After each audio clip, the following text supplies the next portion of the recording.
So if you know the song po, pwede ko kang sumaba and let's worship the Lord po.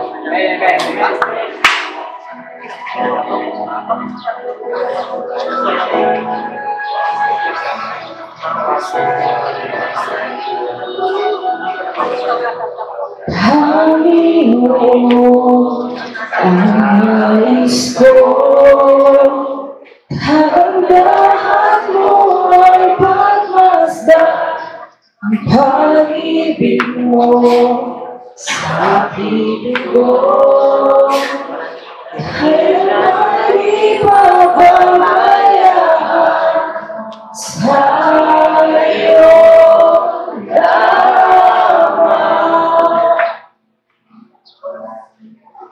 Tatagpuan sa iyo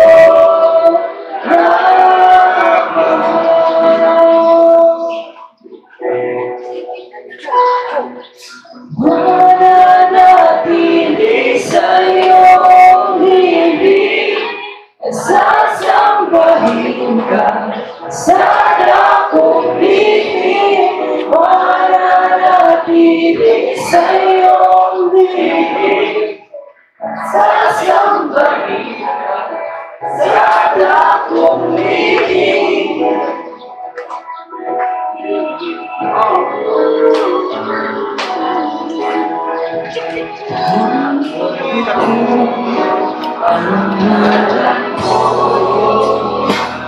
May kalina at sandigan to, di mababago ang mundo.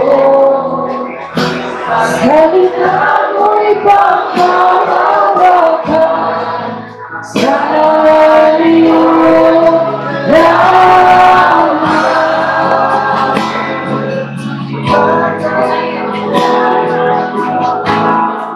Sa iyo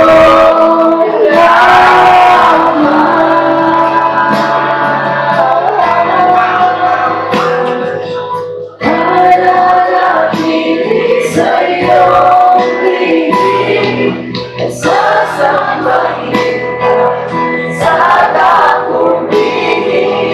Mananatili sa iyong ibig, masumpungan ka sa dakong bihig.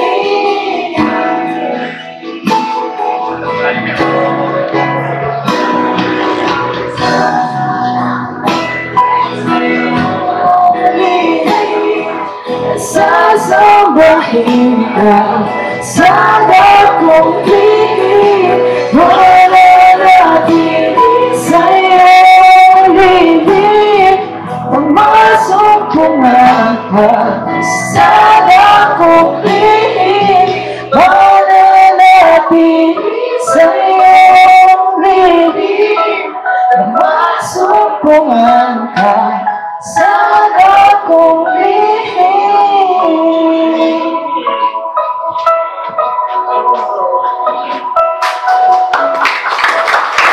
Maraming salamat po. So, isipin niyo po, no? Isipin niyo yung sabing sa lyrics na lang. No? Ang pagpuri ko ay tanging sa'yo lamang inaalay. Diba? Dapat ganyan tayo palagi sa Panginoon. Dapat buhay natin mismo ang pagpuri natin sa Kanya. Sa Kanya lang natin inaalay. Sige po, bago tayo mag-umpisa, mag-opening prayer muna po tayo, no? Ate Annie, give the honor pa. Hallelujah. Lord, salamat po sa araw na to. Pagkakataon sa amin. Ang Panginoon na magkaisa-isa kami, Panginoon, na makinig sa salita mo. Hiling po namin, Ama, pumagitna po kayo sa amin. Bawat puso namin, haplusin ninyo ng pagpapala at pagmamahal, Panginoon. Ibigay niyo sa amin ang kasiguraduhan, Panginoon, na bawat humihinga sa amin, Lord God, ay mayroong pag-asa, Lord God. Huwag po niyo napahintulutan ng kalaban, Lord God, na kami ay ariin na parang pag-aari niya pagkat ikaw lamang ang may-ari sa amin. Salamat po, Panginoon, sa pagpapala binigay mo sa amin. Sa bawat hinga namin, libre pa, Panginoon, ang hangin. Kung lahat ng bagay ay binabayaran, Panginoon, sa iyo ang kaligtasan, walang bayad kundi ang pagsunod. Salamat, Panginoon. Pagpalain mo kami sa araw na to. Sa iyong Ama, Panginoon, napakabuti mo. Jesus, manatili ka sa amin. Sa ngalan ng Panginoong Jesus, amen at amen. Maraming salamat, Ate Annie. Okay, magsipo po na tayo, no? Natutuwa po ako yan, lalo na sa mga kababaihan, na bago ang mga mukha. Kasi yung mga dati natin, tulog pa o nagluluto. No, pero maraming salamat po sa inyo, no? Maraming salamat sa pagdalok nyo, sa pag-join nyo ngayong araw na to. Pati na rin po sa mga ating mga lalaki po, maraming salamat muli na walang sawa po, no? Na nag-join sa ating ministry every Wednesday. Hinihingi lang po natin, pagpatuloy lang natin palagi ito. Ngayon po, meron tayong activities na gagawin. But before we start, no, si Ate Ellen, meron po siyang word na ibibigay muna sa atin, salita ng Diyos. Yung salita na yun po, yun ang namnamin natin ngayong araw na to. At yung salita na ibibigay sa atin Ate Ellen ngayon, no, na ibabahagi niya sa atin, ipapahayag niya po, yun rin po ang gagamitin natin activities ngayong araw na po to. No? Then mamaya po, mag-groupings tayo. Meron na po nag-volunteer sa grupo ni Brother Dog, no? So, later on, sige, anin muna po natin si Ate Ellen. So, maraming salamat po. Magandang umaga po. Kumusta po kayong lahat? Kinayak po. Yan. Diba, nung nakaraan na nandito ako, kasi absent ako nung nakaraang Wednesday. Pero nung before that, di ba meron tayong pinag-aralan yung Jeremiah 33:3? Sino po sa inyo ang tumatawag lagi sa Panginoon after that? Yan. Kasi yun ang pinaka-number ng Panginoon natin, yung kanyang dial, Jeremiah 33:3. So ngayon, pag-aaralan ulit natin tungkol sa panalangin at sa relasyon natin sa ating Panginoon. Ang teksto natin ay nasa Juan, chapter 15, verse 7.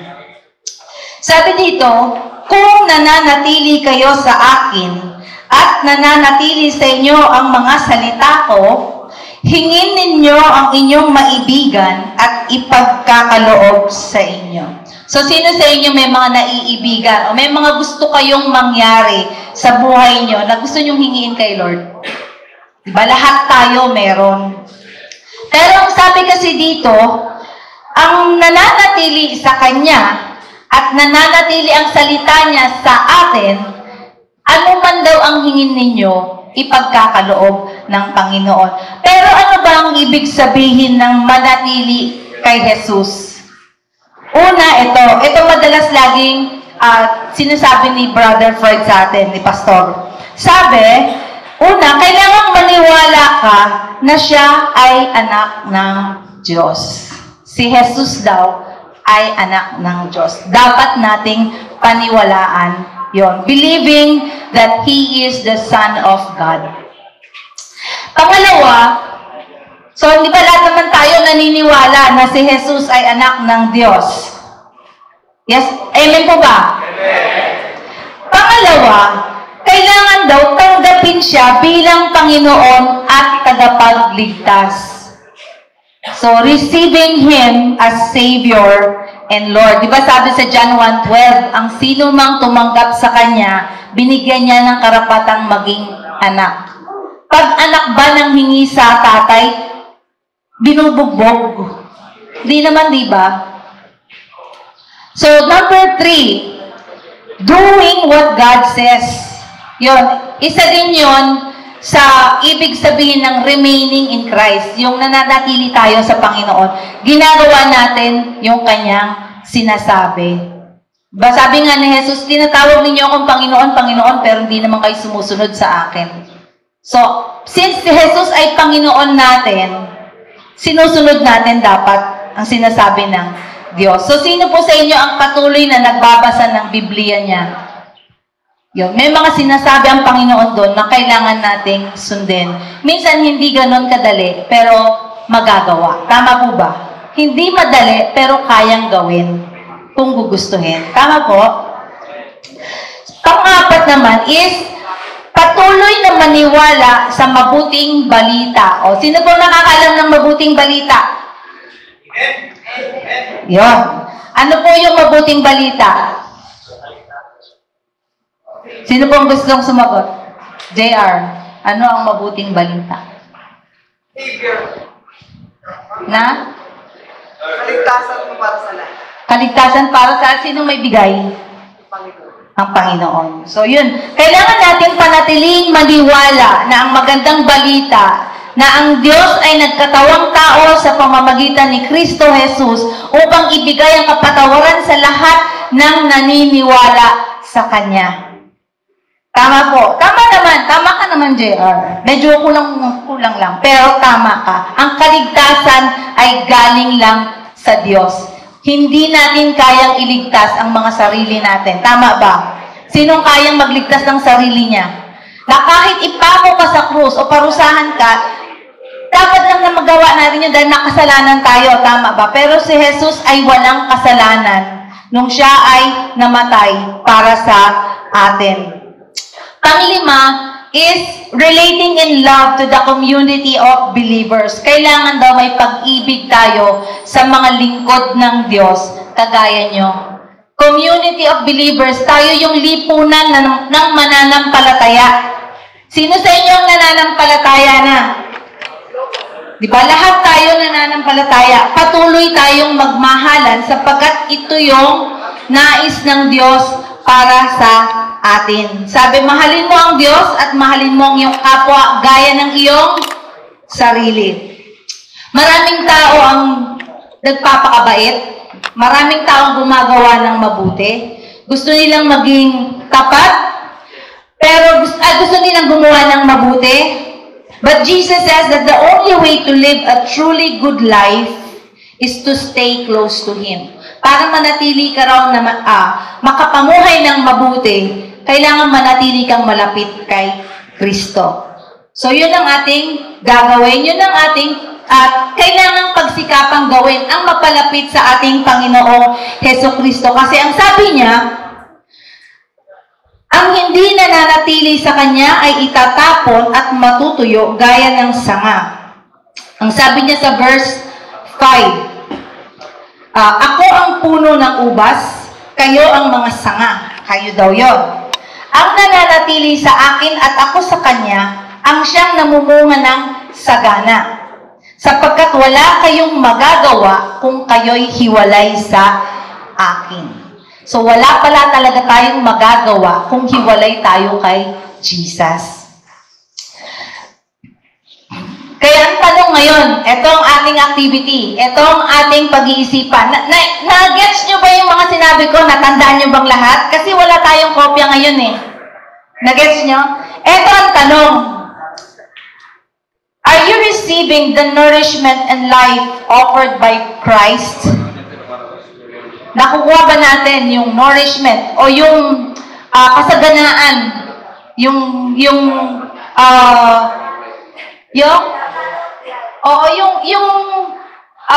nourishment, ano yung nourishment sa Tagalog? Yung pagiging malusog natin sa Panginoon, yung buhay na meron tayo, nagagawa ba natin na sumunod sa Panginoon? Ang sabi dito, kailangan nating mamunga. Una-una, ang bunga, hindi yan yung nakikita. Hindi lang yan yung mga disipulong meron ka. Hindi lang yan yung naakay mo sa Diyos. Hindi lang yun ang bunga. Ang bunga natin ay ang bunga ng banal na espiritu. Ano yun? Pag-ibig, kagalakan, kapayapaan, long-suffering, patience, kindness o kabaitan, goodness o kabutihan, faithfulness o gentleness at self-control. Wala ang isa nun hindi kumpleto ang bunga at hindi yun mananagana. Ang higit sa lahat na ibinigay sa atin ng Panginoon na para ingatan ang self-control. Kasi ang pag-ibig ng Diyos hindi mawawala. Pero minsan hindi yun makikita sa inyo kapag nawala ang inyong self-control. Anong ibig sabihin ng self-control? Pagpipigil sa sarili. Minsan kahit gustong-gusto niya lang sapakin yung nang-aasar sa inyo, di ba? Pero kailangan yung pigilan ng sarili nyo para maipakita niyong mahal nyo siya. Magpapasensya ka. Sa pagmamahal mo sa Kanya, nandoon yung kagalakan na lagi kang nagpapasensya. Nagtitiis. Dahil mahal mo siya. Pero pag isa lang mawala, yung self-control lang ang mawawala sa'yo. Wala na. Lahat ng bunga mo hindi na makikita ng kahit sino. Kasi parang hindi nangyari na ikaw ay namuhay sa ating vine. Si Jesus Christ yung ating vine. Alam niyo po ba yung sanga na pwedeng ikabit, yung grafting? Sino sa inyo naghahalaman dito? Yung pag ikinabit mo yung sanga, mabubuhay siya. Pero kapag ang sanga natanggal, di ba hindi naman siya nabubuhay, natutuyo siya at ipinanggagatong na lang. So tayo kailangan, hindi tayo nag-ugat, pero ikinabit tayo kay Kristo. Si Kristo lang ang tunay na buhay natin. Si Kristo lang ang tunay nating liwanag. Siya lang ang pwedeng magligtas sa atin at siya lang ang pwedeng maging daan para tayo makapunta sa kaharian ng Ama. At siya lang din pangalan niya lang din ang ginagamit para makahingi tayo sa ating Diyos. Kaya yun po yung ating magiging activity. Magkakaroon po tayo ng discussion about paano natin na ipapamuhay ang pangalan ng ating Panginoon. O baka naman, binibigyan natin ng kahihiyan ang ating Panginoon. So yun po yung ating pag-uusapan pag naggrupo-grupo tayo.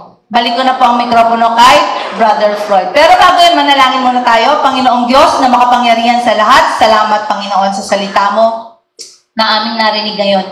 Dalangin ko Panginoon na sa bawat anak mo na narito, sa bawat anak mo na pinili mong narito ngayon, Lord God, ikaw ang mangusap at ikaw ang kumilos sa kanilang mga buhay. Kaya kami ay maiugpong sa iyong sanga, Lord God, kung sa iyong puno, Panginoon, kung saan patuloy kaming mamumunga, hitik at sagana. Salamat, Panginoon, sa iyo namin ibinabalik ang papuri at pasasalamat sa pangalan ni Jesus na aming Panginoon na tagapagligtas. Amen.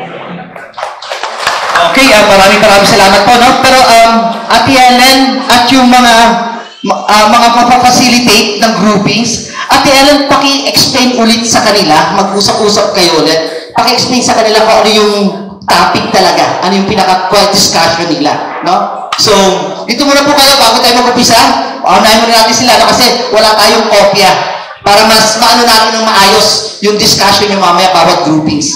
Alright, thank you. Babe? Pag-uusapan niyo yung discussion. Yes. Okay, ngayon po, yung grupo ni Brother Dog, yung mga nagtaas ng kamay kanina, sige po, Brother Dog, probably you can stay in this area here. You can have this place here. So, yung sasama kay Brother Dog, dito po tayo sa grupo ni Brother Dog. Kala ko kasama to. Mga kapatid pala, no? Pag lumabas kayo, please lang,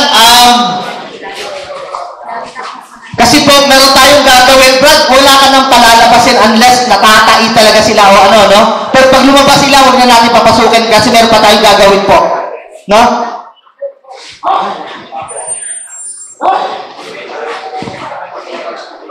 So, you have 1, 2, 3, 4, 5, 6 in your group.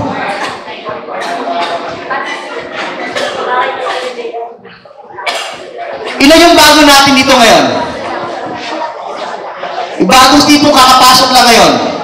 Kakapasok lang itong linggo na to. Kakapasok ko lang, sir. Sino pa po? Sa babae. Isa, dalawa. Sino ba kasama nyo? Nagsilabasan na? Ha? Natae? Ay, sorry. Sa likod, yung mga lalaki. Ilan po yung bago dyan? Yung isa doon, di na bago yun. Yun. No? Sige po, yung mga bagong lalaki po, sa akin po kayo, pare-pares naman tayong kalbo, so tayo muna magsasama-sama, no? O, sige po, ready na po kayo? Sino po yung magpapacilitate sa grupo po? Puntahan niyo yung bawat tables po. Asa si Sisbeth? Ito pala. Sure, go ahead po, go ahead. Kung nakakalaman nila yung sustansya at buhay na lang. Yung buhay na bibigay ng Diyos sa kanila.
Nakita sa video.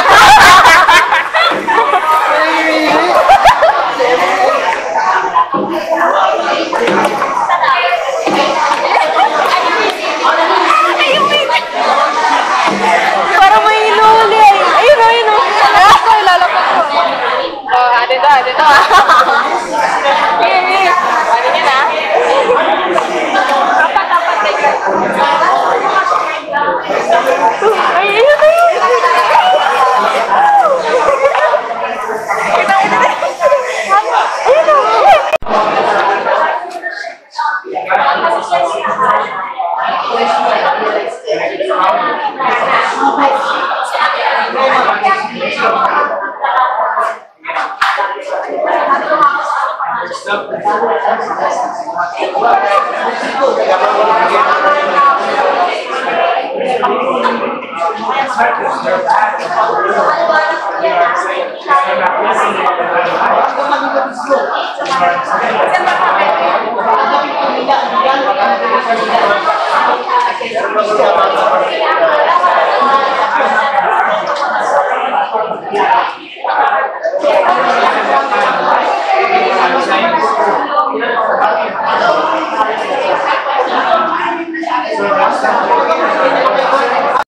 Bilog yung kanin.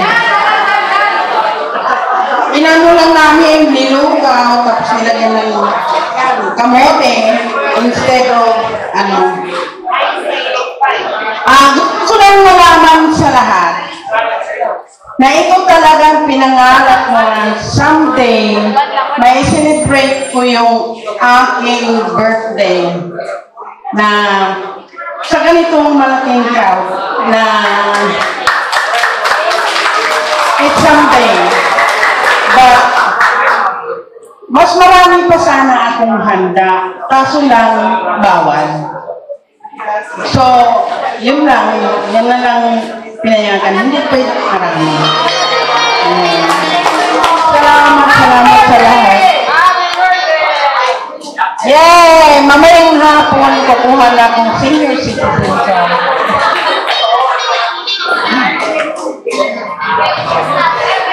Okay, enjoy. Palagay ko meron pang second.